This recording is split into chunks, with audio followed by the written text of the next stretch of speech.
Merci d'accueillir comme il se doit Jean-François Coplet.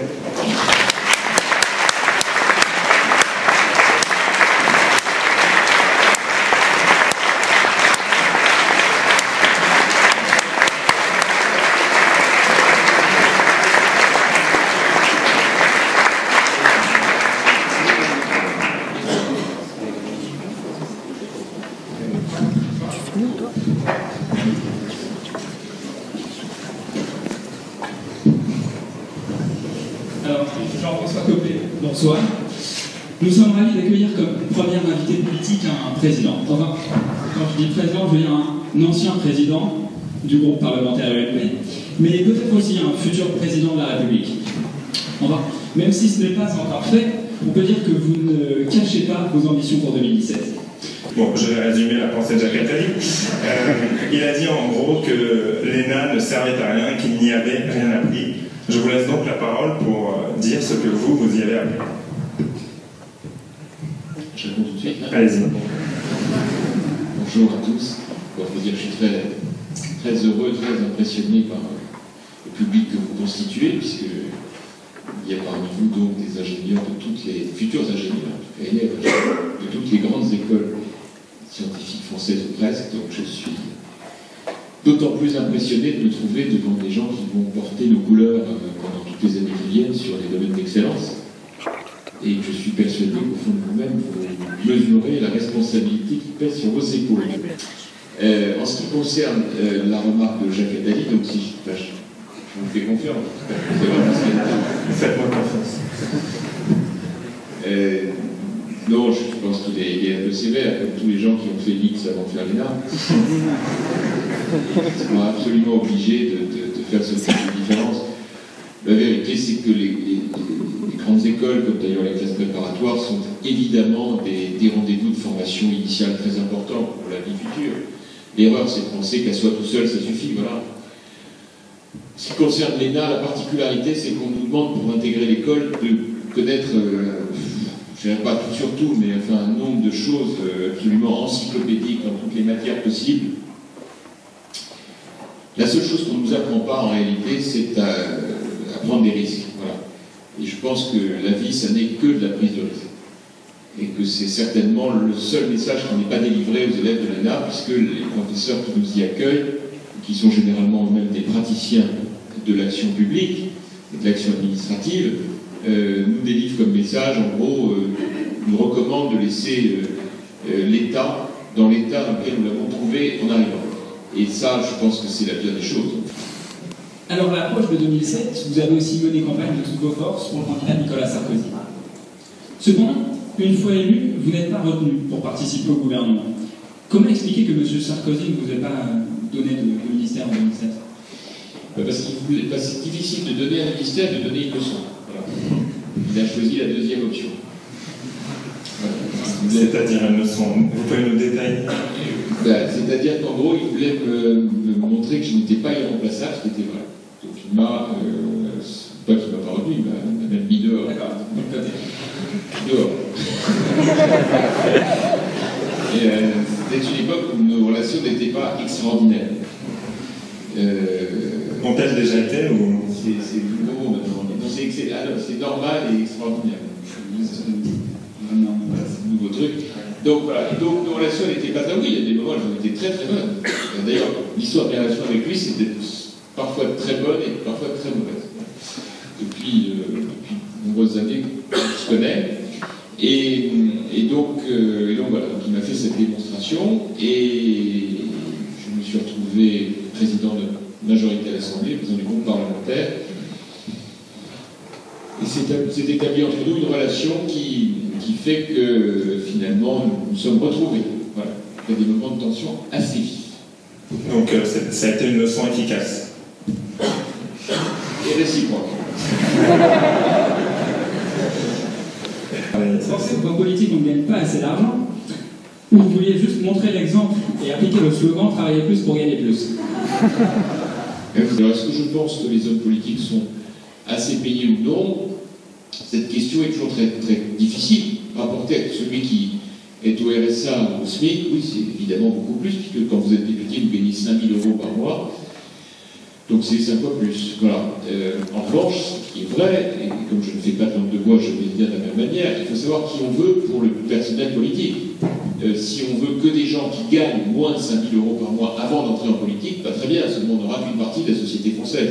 Si on veut avoir des gens issus de tous les milieux politiques, y compris des milieux de l'entreprise, du commerce, des professions libérales, si on veut des gens qui savent ce que c'est que la mondialisation et pas simplement des gens qui sont donc à des niveaux de revenus beaucoup plus faibles, et bien évidemment qu'il faut prévoir cette souplesse. Sinon, ben, on n'aura pas des gens qui représenteront toute la société française. Dites à notre public d'ingénieurs comment résoudre l'équation 2017 si on part dans une perspective où Nicolas Sarkozy gagne en 2012.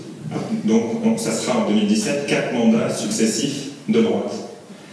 Compte tenu que les sujets sont complexes, les Français remettent en fait à chaque élection présidentielle les compteurs à zéro. Ils l'ont fait en 2007, et je crois qu'ils ont plutôt bien fait, parce que l'arbitrage c'était quand même Sarkozy royal, et rétrospectivement, il faut remercier Michel tous les jours quand même.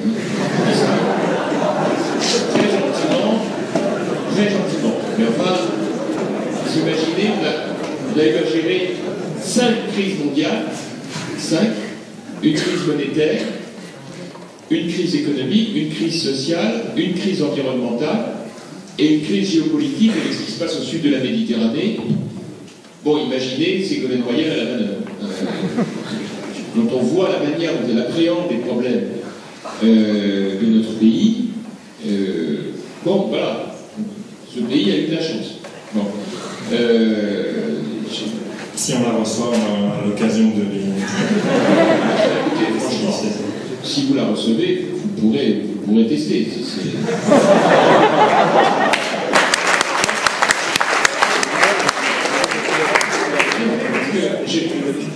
Je vous le dis d'autant plus qu'il n'y a dans ce que je vous dis là, mais alors vraiment aucun propos autre que celui qui m'a amené à mesurer le degré d'irresponsabilité qui est le sien. D'irresponsabilité. Je le dis d'autant plus que la présidentielle est un sujet, vous l'avez fort délicatement rappelé, auquel je songe de manière assez professionnelle. Parce que c'est un projet de vie. On ne peut pas faire n'importe quoi, n'importe comment dans ces domaines. Et en particulier, il n'y a pour moi pas pire que la démagogie. Je ne veux pas dire que de temps en temps, on ne peut pas succomber à quelques facilités de langage. Mais je pense qu'il y a un vrai gap entre la facilité de langage qui peut vous amener à prendre telle ou telle posture ponctuelle sur tel ou tel sujet et le rendez-vous de la présidentielle. Où là, en fait, c'est un homme ou une femme face à son destin et face au destin d'un pays. De fait, on se replace dans une perspective historique. Aspirer à être président de la République, c'est se placer dans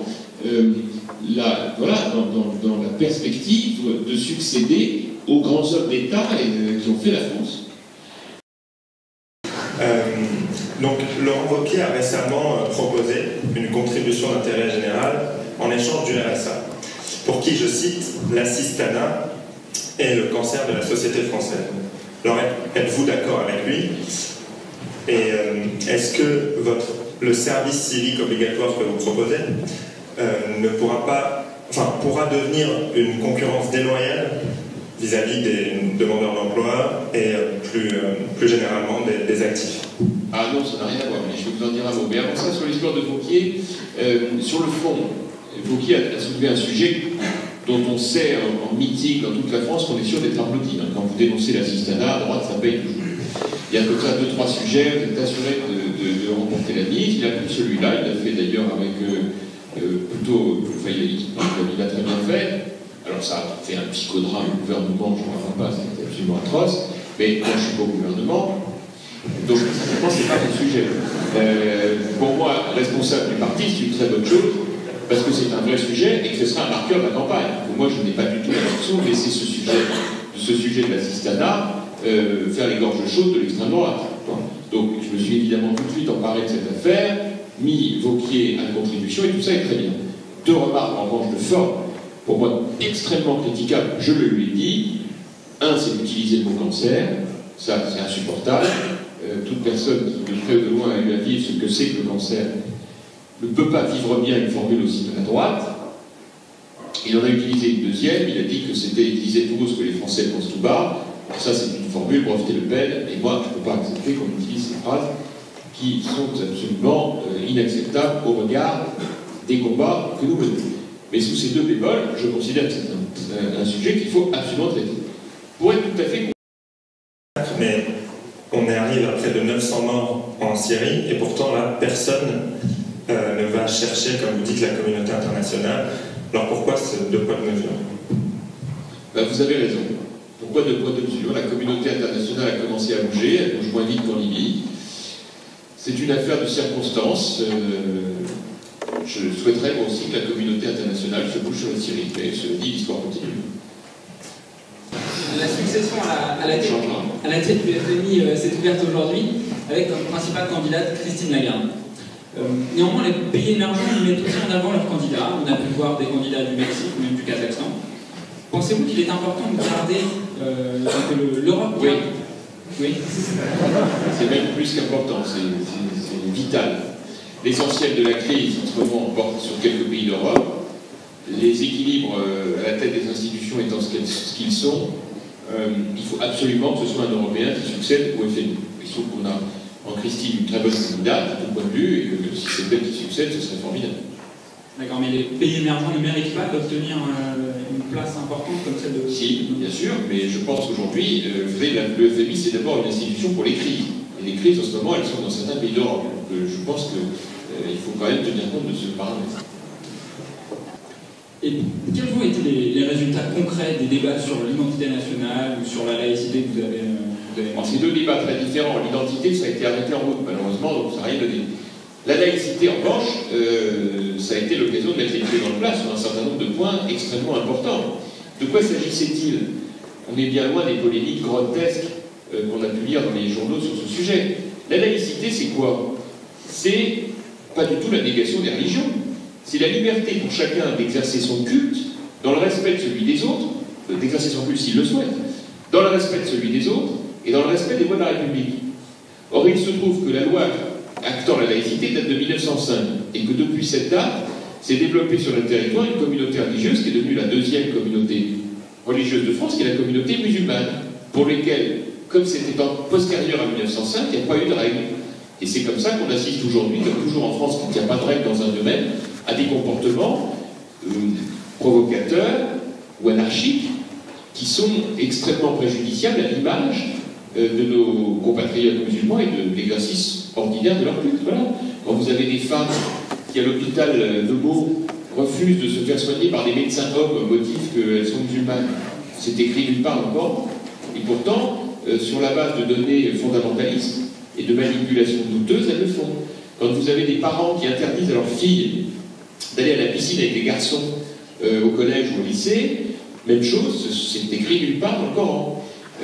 À l'inverse, quand vous voyez qu'en France, on n'a pas le droit d'avoir des carrés confessionnels et que des familles durement éprouvées par le décès d'un de leurs pères ou mères de confession musulmane ne peuvent pas les enterrer en France selon les lois du Coran, qui ne sont en rien incompatibles avec les lois de la République et qui sont donc obligés de payer à leurs frais le rapatriement des corps en Algérie, en Tunisie ou au Mali, vous dites que c'est juste marcher sur la tête, parce que c'est contraire à des règles humaines, humanistes et élémentaires.